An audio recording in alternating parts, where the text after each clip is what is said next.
Assalamualaikum warahmatullahi wabarakatuh.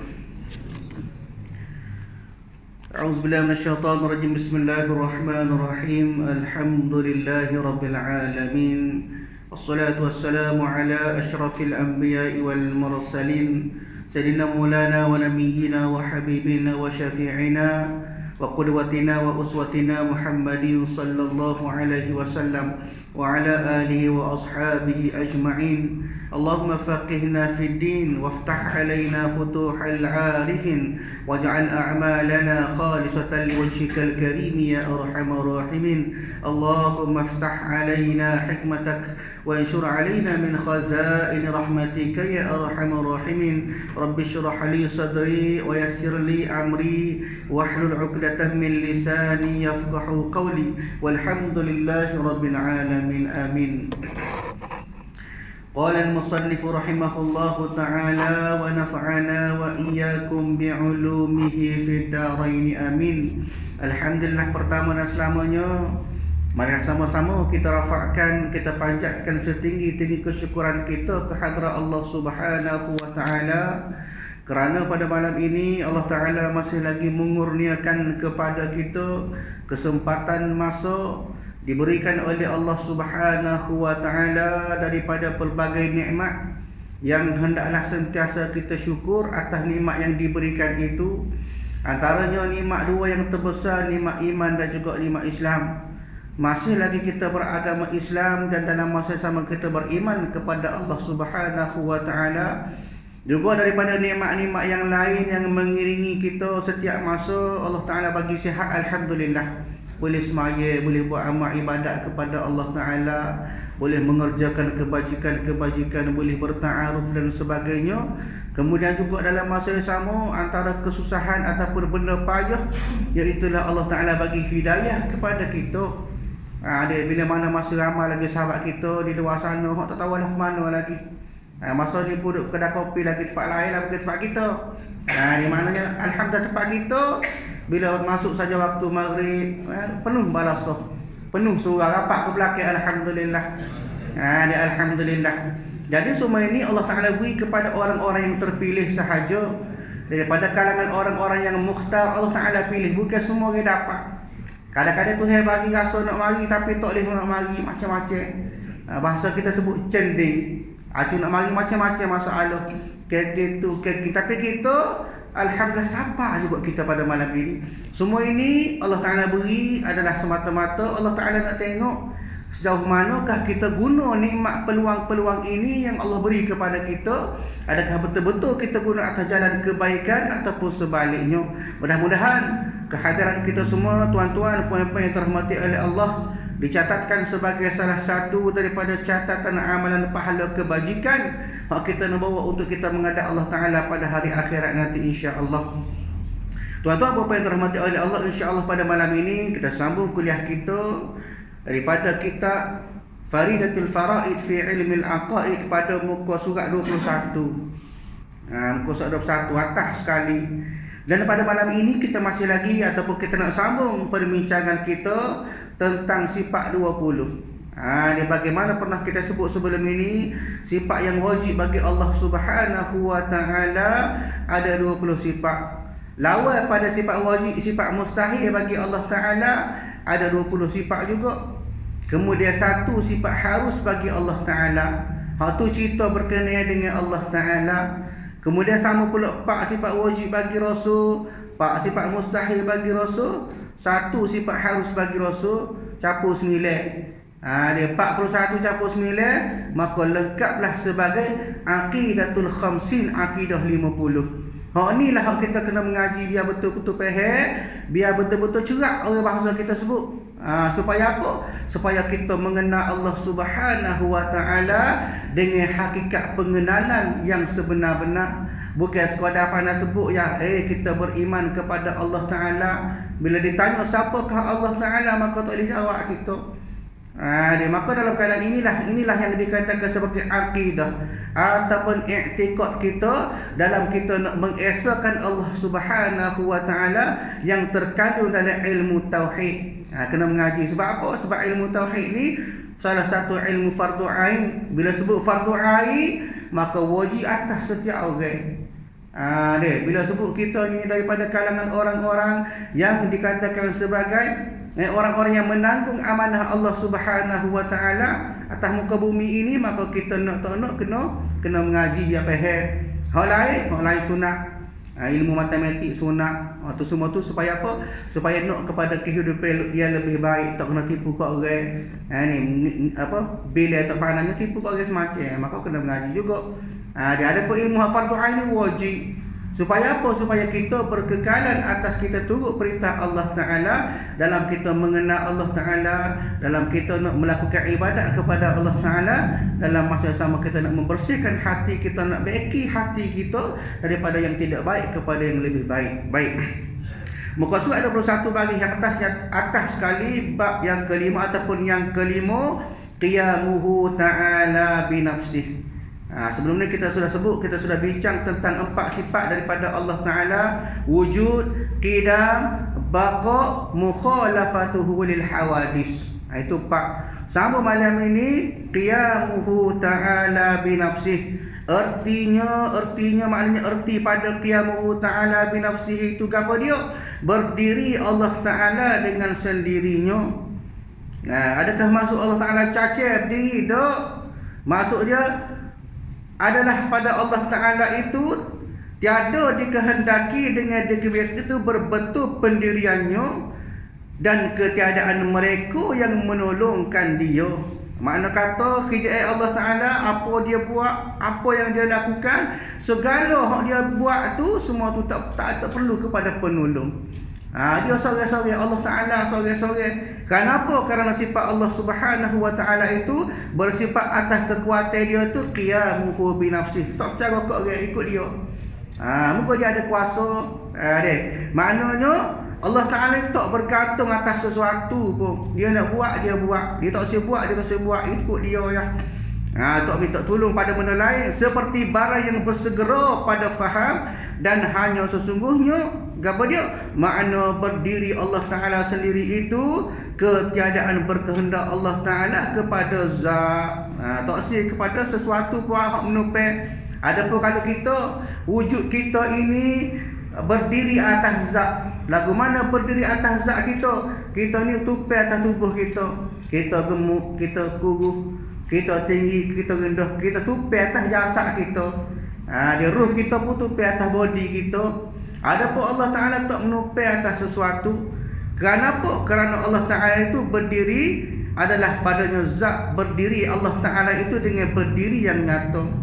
Lagu mana maksud dia? Kata ulama rahimahullahu ta'ala, ada 5 perkara yang dikatakan sebagai berdirinya Allah Ta'ala atas dia sendiri. Lagu mana? Yang pertama, Allah Ta'ala tidak bergantung kepada tempat ataupun masa. Tak kira mana kau, tak kira masa mana kau, ada semua. Ada pun kita kadang-kadang duduk sini, itu tempat. Malam ni duduk dalam balasah, itu tempat. Esok duduk di sekolah, itu tempat. Masanya masa mana? Masa alik pagi, alik petang, malam dan sebagainya. Maknanya kita tertakluk pada masa dan tempat. Adapun Allah Ta'ala, wujud Allah Ta'ala atas sifat qiyamuhu ta'ala binafsi, dia tidak mengharap kepada tempat, tak mengharap kepada waktu. Itu yang pertama. Yang kedua, Allah Ta'ala tidak berhajat atau berharap pada apa jua yang difikirkan oleh akal. Ini hak maha. Lagu mana cerita? Ceritanya Allah Ta'ala kita tak boleh letak atas sesuatu. Dia macam kita lah. Kita letak atas kita, letak atas sesuatu, atas orang panggil sebagai a'rab, sesuatu jasad ataupun zat. Dia keadaan itu maknanya nak menunjukkan keadaan itu, maka kena gambarkan kita. Adapun Allah Ta'ala tak perlu kepada gambaran yang terlintas pada akal sekalipun. Patut nak kenal Allah Ta'ala lagu mana? Kenal dengan cara kita mengaji atas sifat Allah Ta'ala aja lah. Tak boleh kenal Allah Ta'ala dengan zat. Supaya kita kenal sama-sama kita. Kita kenal dia mau lagu mana? Kita kenal dia mau, kita cek dia mau duduk jauh, cek dah. Apa? Dia mau gemuk, dia mau tinggi, dia mau gelap. Maknanya kita cek makhluk atas sebab sesuatu yang ada pada dia hak sapa pada akal. Adapun Allah Ta'ala tak berhajat atau tak berharap pada benda hak sapa pada akal. Makna kata benda hak kalulah mari kelitah dalam akal, maka bukan Allah Ta'ala lah. Sebab apa? Sebab Allah Ta'ala tak dinisbah ke atas benda yang ada pada akal. Tak sapa pada akal kita nak fikir pada Allah Ta'ala. Sebab itu Allah Ta'ala tak berhajat pada sesuatu tu. Yang ketiga, ulama sebut Allah Ta'ala tidak perlu kepada perkakah untuk melaksanakan perbuatan dia. Kerja buat dia atas dia sendiri. Tak perlu kepada kakah, tak perlu kepada barang, tak perlu kepada sesuatu. Dia kira jadi maka jadi. Idza arada syai'an an yaqula lahu kun fayakun. Bila Allah Ta'ala nak benda tu berlaku, maka Allah Ta'ala sebut jadi, maka jadilah benda tu. Nak kepada kakah tak ada, nak pada orang buat tak ada. Semuanya sendiri pada Allah Ta'ala. Yang keempat, ulama sebut pada kita, atas sebab qiyamuhu bi nafsihi juga, Allah Ta'ala tidak ambil faedah dari segala hukum hakam dan ibadat hamba-hambanya. Mana kata lagu mana? Walaupun wajib atas kita buat amal ibadat, itu tanggungjawab kita. Tapi bagi Allah Ta'ala, kita tak semaya bekah ke tak bekah langsung. Dia tak kira hukmu lah, dia kata atas kita. Kita semaya pun tak ada apa pun pada Allah Ta'ala. Kita tak semaya pun tak ada apa pada Allah Ta'ala. Maknanya tidak memberi bekah oleh Allah Ta'ala atas sesuatu. Dia ikutlah apa-apa nak berlaku pun tak memberi sebab pada dia, tak berkait dengan dia. Kita nak semaya, kita tak semaya, nak ibadat tu, semua tu atas kita berlaku. Kenapa? Hak tu tanggungjawab kita. Bukan tanggungjawab Allah Ta'ala untuk menerima kita sebagai ibadat kita pada Allah Ta'ala dah. Cuma yang dikatakan ibadat itu bergantung pada kita, atas kita, tanggungjawab kita sebagai manusia. Adapun Allah Ta'ala tak berharap, ikut kita lah. Cara kau mula dia kata, raja buat amal kan, adalah balasan dia berdasarkan kepada balasan janji-janji Allah Ta'ala sebut dalam Quran. Kalau tak pun tak ada apa, tak bekas langsung pada Allah Ta'ala.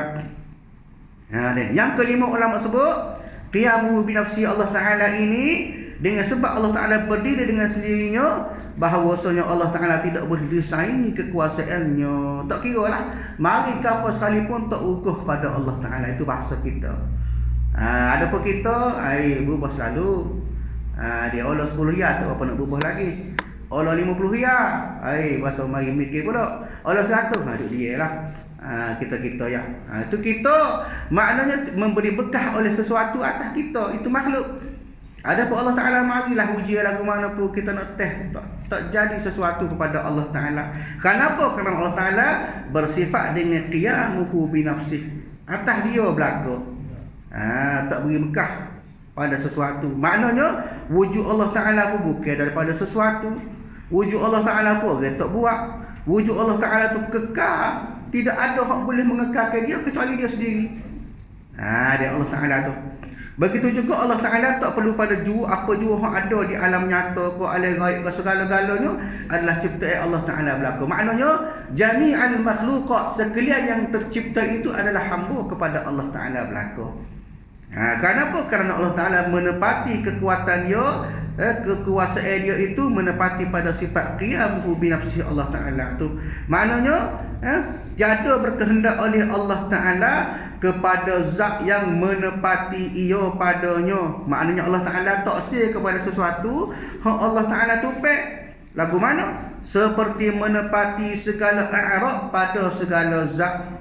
Maknanya sesuatu itu yang mana menepati akhir segala a'rab pada segala zat. Supaya contoh tadi lah, kita a'rab kita adalah menepati atas jasad kita. Keadaan kita lagu mana, maknanya tupai atas jasad kita. Itu makhluk.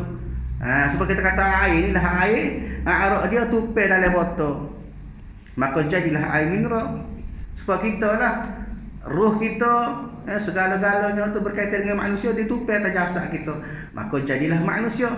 Adapun Allah Ta'ala tak boleh nak tupai. Dia ada dengan sendiri. Ada lagu mana? Wallahu a'lam. Ada atas dia saja. Kita tak boleh nak fikir ada Allah Ta'ala tu lagu mana. Kalau mari pada akal, maka tu bukan Allah Ta'ala. Allah Ta'ala tu duduk situ tak bukan. Allah Ta'ala duduk depan tak bukan. Bila sampai pada akal Allah Ta'ala sekian, maka bukan Allah Ta'ala. Sebab apa? Sebab Allah Ta'ala tak boleh pada gambar tadi. Maknanya bukan menupai pada zat dan ketiadaan berkehendak kepada menjadikan dia. Bahkan dia ni tak sik ataupun tak memerlukan kepada penciptaan Allah Ta'ala. Dia nak perlu cipta apa? Sebab dia pun mencipta. Bagaimanakah yang mencipta nak kepada menciptakan dia? Kenapa sifat Allah Ta'ala qiyamuhu binafsih, dia dengan sendiri. Tak ada orang buat dia, tak sia pada benda lain, kerana dia sendiri itulah. Bahkan ia yang menjadikan segala perkara, bukan setakat nak kepada orang buat dia, bahkan dia buat berlaku. Itu sifat Allah Ta'ala. Dan mustahil lawan kepada qiyamuhu ta'ala binafsih tadi, iaitu berkehendak kepadanya, kepada zat atau kepada yang menjadikan dia.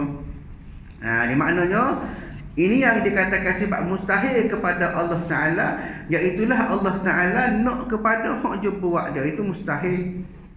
Dia kenapa? Kerana Allah Ta'ala sabit tetap pada sifat dia qiyamuhu ta'ala binafsih. Dia maknanya bergantung ke Allah Subhanahu wa Ta'ala itu atas diri sendiri, ikut dia berlaku. Dia kenapa disebut dalam Quran, antaranya surah Al-Ankabut, Allah Ta'ala sebut wa man jahada fa inna ma yujahidu li nafsi innallaha laghaniyyun 'anil 'alamin. Dan barang siapa berjihad, maka sesungguhnya jihad itu untuk diri sendiri. Sesungguhnya Allah Maha Kaya, iaitu tidak memerlukan sesuatu daripada seluruh alam. Allah Ta'ala sebut dah, Allah Ta'ala ni terkaya. Kenapa? Kerana antara sifat uluhiyah, sifat sesuatu tu nak jadi Tuhan, gapo dia? Dia kena istighna, terkaya. Yang kedua, iftiqarun ilaih. Terkaya maknanya tak si kepada benda lain. Terkaya ni maknanya bila sebut kaya tak si dah benda lain. Kenapa? Dia kaya dah. Dia kalaulah kita berasa kita kaya dah tapi nak lagi. Kalau boleh harta sikit lagi, sedap. Dia kalau boleh kaya sikit lagi, mana tak kaya lagi. Orang kaya ataupun istighna, sifat terkaya ini tak si dah benda lain. Kenapa? Kerana ada belaka dah. Itu dipanggil terkaya. Iftiqarun ilaih maknanya segala berhajat kepada dia, maka terkaya dah tu. Gapa-gapa cari dia, gapa-gapa jumpa dia, itu makna terkaya. Maknanya Allah Ta'ala iftiqarun ilaih, berhajat kepadanya oleh tiap segala yang sesuatu. Itu juga antara bukti yang menunjukkan bahawasanya Allah Ta'ala itu Maha Kaya. Makna kata tak sia benda lain dah, kerana dia belaka dah. Sebab itulah dia boleh bersifat dengan qiyamuhu binafsih. Begitu juga Allah Ta'ala sebut dalam surah lain, surah Al-Isra, wa qulil hamdulillahi alladzi lam yattakhidh walada wa lam yakul lahu syarikun fil mulki wa lam yakul lahu waliyyun minadh dhulli wa kabbirhu takbira. Dan katakanlah segala puji bagi Allah yang tak mempunyai anak dan tidak mempunyai sekutu. Maknanya bila sebut ada anak, itu bukan Allah Ta'ala. Bagaimanakah konsep yang diamalkan oleh orang Kristian yang mengamalkan dasar ataupun konsep Trinity, tiga Tuhan. Tuhan ayah, Tuhan mak, Tuhan anak. Tuhan ayah siapa? Allah Ta'ala lah dia kata. Tuhan mak Maryam, Tuhan anak Isa ataupun Al-Masih. Itu konsep Trinity. Tiga Tuhan. Tapi Allah Ta'ala sebut dah dalam Quran. Dia segala puji bagi Allah yang tidak mempunyai anak dan tidak mempunyai sekutu. Maknanya tak ada tak ada saingan dalam kerajaannya. Makna kata tak ada sekutu, maknanya tak ada gulawek, tak ada saing-saing dalam kerajaan dia, maknanya dia sendiri berlaku. Tak berkata kau orang, tak pakat dengan orang, tak ada. Kerajaan Allah Ta'ala berlaku seorang dia ya. Dia bukan pula hina yang memerlukan penolong. Bahkan dalam masa sama Allah Ta'ala tak sia orang tolong dia. Kenapa? Sifat orang yang terkaya dia boleh buat berlaku walaupun dia seorang-seorang. Maknanya tak memerlukan kepada penolong, dan agungkanlah dia dengan pengagungan yang sebesar-besar. Ini maknanya Allah Ta'ala sebut kepada kita bahawasanya sifat Allah Ta'ala dalam ayat ini Tuhan sebut. Yang pertama tak ada anak, yang kedua tak ada gugu untuk buat kerja sekali dengan Allah Ta'ala nak mentadbir alam. Yang ketiga tak memerlukan penolong. Semua ini dasar ataupun bukti kepada kita bahawasanya Allah Ta'ala boleh buat sendiri belaka. Maka dengan itu Quran sebut tadi, berdasarkan kepada dalil yang Allah Ta'ala sebut tadi dalam Quran, maka tepat ataupun jelas kepada kita bahawa Allah Ta'ala bersifat dengan qiyamuhu ta'ala binafsih, boleh buat sendiri belaka, berdiri Allah Ta'ala dengan sendiri. Dan dalil qiyamuhu binafsih itu, ini dalil ini sebut sebagai dalil akal. Dia bahawasanya lagu mana? Ni maknanya pengarang kitab ini memberi gambaran kepada kita, so kita fikir bahawasanya jika tiada berdiri makna tiada berdiri Allah Taala dengan sendirinya. Dia kalaulah kata Allah Taala itu tidak berdiri dengan sendirinya, lagu mana? Bahkan berkehendak ia kepada zat. Dia maknanya kalau Allah Taala tak boleh, makna Allah Taala tu tak berdiri dengan sendiri, nak kepada zat, nak tupai atas sesuatu, nescaya Allah Taala adalah ia sifat dan ketiadaannya sifat itu mustahil. Dia maknanya Allah Taala bila mana ada zat maka mesti ada sifat.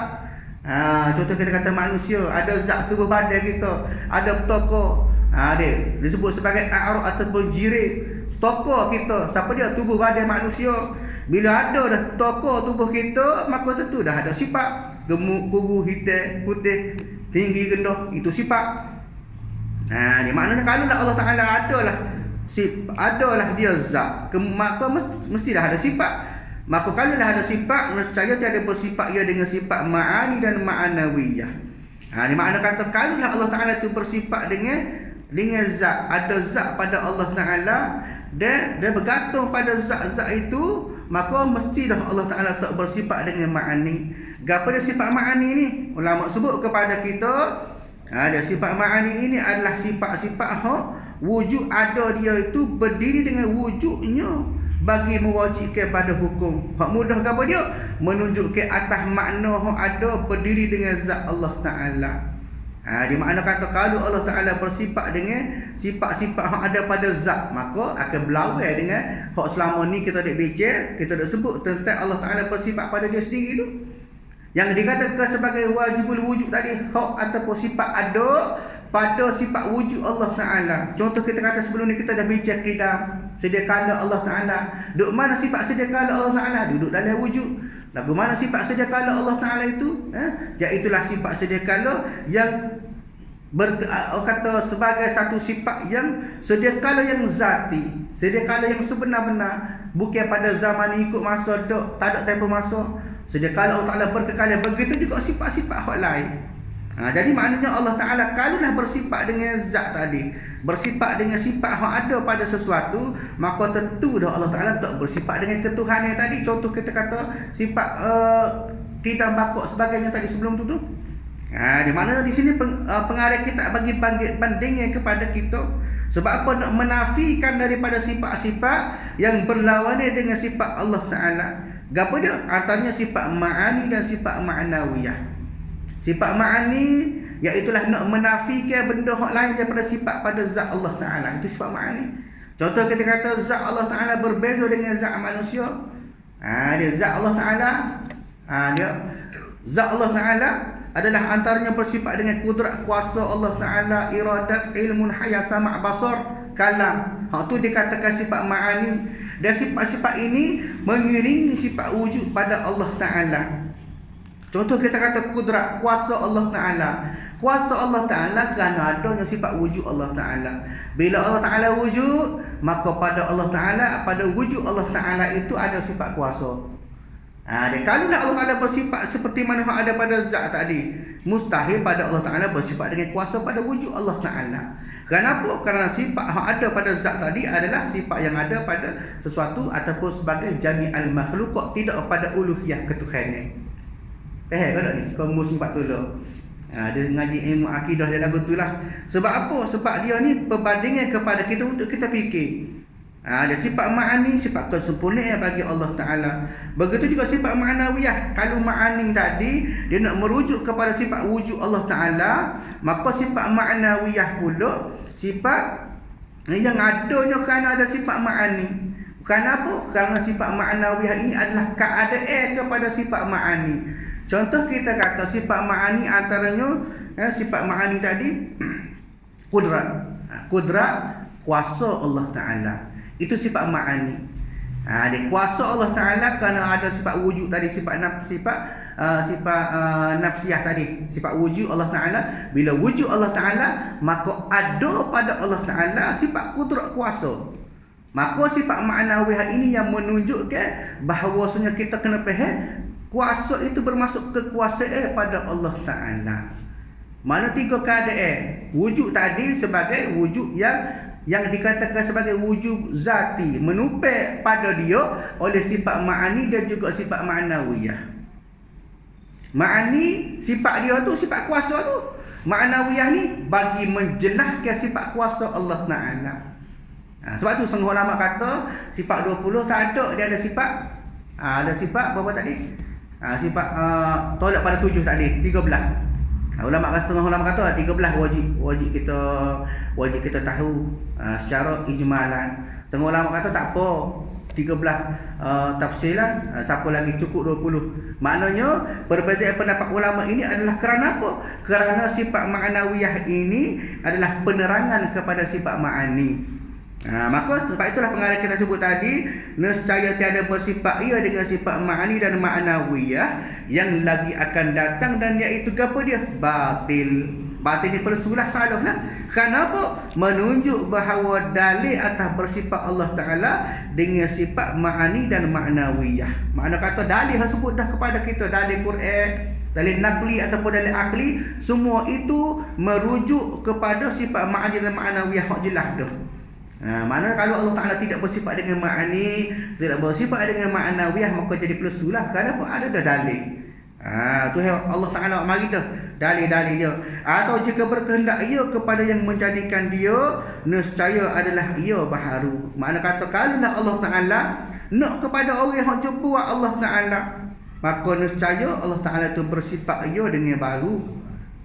Dia baru maknanya hadis baru. Dah muka orang jumpa, ada orang jumpa kita, makna kita barulah. Kalau kita ni tak ada orang jumpa, makna kita daripada dulu ada dah. Maknanya kalau Allah Ta'ala itu ada orang jumpa Allah Ta'ala, maknanya sebelum dia buat, sebelum dijadikan Allah Ta'ala, maka Allah Ta'ala tak ada. Itu maknanya yang dikatakan sebagai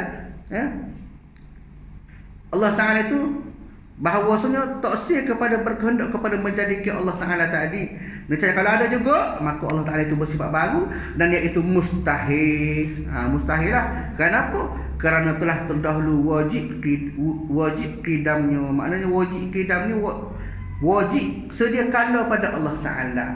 Sebut dah sebelum ini, sifat qidam Allah Ta'ala ni jelas dah kepada kita, ada dalil-dalil siap dah kita sebut. Maka mustahil lah pada Allah Ta'ala. Kenapa? Kerana Allah Ta'ala itu bersifat dengan sedia kala, qidam Allah Ta'ala itu, maka sabitlah berdirinya, mana berdiri Allah Ta'ala dengan sendirinya sendiri Allah Ta'ala. Maknanya berdasarkan kepada dalil qidam sebelum ini yang menjelaskan kepada kita bahawa Allah Ta'ala bersifat dengan sedia kala. Dia kalau Allah Ta'ala baru, maknanya Allah Ta'ala tak bersifat dengan sedia kala. Itu maksud dia. Dia kalaulah Allah Ta'ala tak bersifat dengan sedia kala, maka tidak ada sifat yang dikatakan sebagai wajibul wujud yang ada pada sifat wajib pada Allah Ta'ala tadi. Dia nak kata tak ada, mana muka Allah Ta'ala tu ada dah.